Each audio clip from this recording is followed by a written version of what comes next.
क्या अब वंदे मातरम का अपमान करना आपको जेल पहुंचा सकता है? क्या संसद ने देश के राष्ट्रीय गीत को जन गण मन जैसी कानूनी सुरक्षा दे दी है? आखिर राज्यसभा से पास हुआ वंदे मातरम विधेयक क्या है? कानून बनने के बाद क्या बदलेगा और वंदे मातरम का इतिहास क्या कहता है? आइए जानते हैं।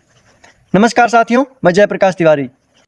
साथियों, 29 जुलाई 2026 यानी कल राज्यसभा ने राष्ट्रीय सम्मान अपमान निवारण संशोधन विधेयक 2026 पारित कर दिया। इस संशोधन का उद्देश्य राष्ट्रीय गीत वंदे मातरम को वही वैधानिक सुरक्षा देना है जो अभी तक राष्ट्रीय गान जन गण मन को प्राप्त थी। अब सवाल ये है कि क्या ये कानून बन गया है?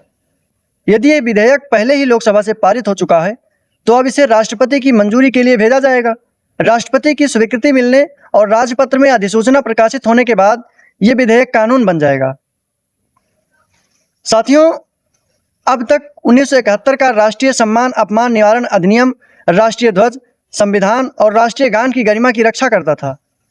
इस संशोधन के बाद वंदे मातरम को भी उसी कानून के दायरे में शामिल किया जा रहा है।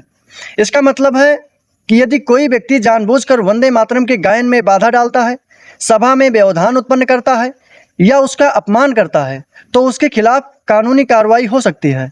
सजा में 3 वर्ष तक की जेल, जुर्माना या दोनों का प्रावधान है। अब बात करते हैं वंदे मातरम के इतिहास की। साथियों, वंदे मातरम की रचना महान साहित्यकार बंकिम चंद्र चट्टोपाध्याय जी ने की थी।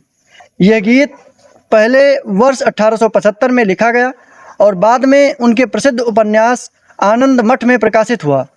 स्वतंत्रता आंदोलन के दौरान ये गीत करोड़ों भारतीयों के लिए प्रेरणा और देशभक्ति का प्रतीक बना। स्वतंत्र भारत में 24 जनवरी 1950 को संविधान सभा ने जन गण मन को राष्ट्रीय गान और वंदे मातरम को राष्ट्रीय गीत का दर्जा दिया। हालांकि दोनों का संवैधानिक दर्जा अलग है, लेकिन इस नए संशोधन का उद्देश्य राष्ट्रीय गीत को भी कानूनी संरक्षण देना है। हालांकि इस विधेयक को लेकर राजनीतिक बहस भी हुई। सरकार का कहना है कि ये राष्ट्रीय सम्मान और देशभक्ति को मजबूत करने वाला कदम है, जबकि विपक्ष के कुछ दलों ने इसे लेकर आपत्तियां जताईं और राज्यसभा में वॉकआउट भी किया। तो कुल मिलाकर ये विधेयक वंदे मातरम को नई पहचान नहीं देता, बल्कि उसे कानूनी सुरक्षा देने का प्रयास करता है। राष्ट्रपति की मंजूरी के बाद ये कानून लागू होगा और राष्ट्रीय गीत का जानबूझकर अपमान या उसके गायन में बाधा डालना दंडनीय अपराध बन जाएगा। अब इस कानून का प्रभाव व्यवहार में कैसा रहेगा, ये आने वाला समय बताएगा।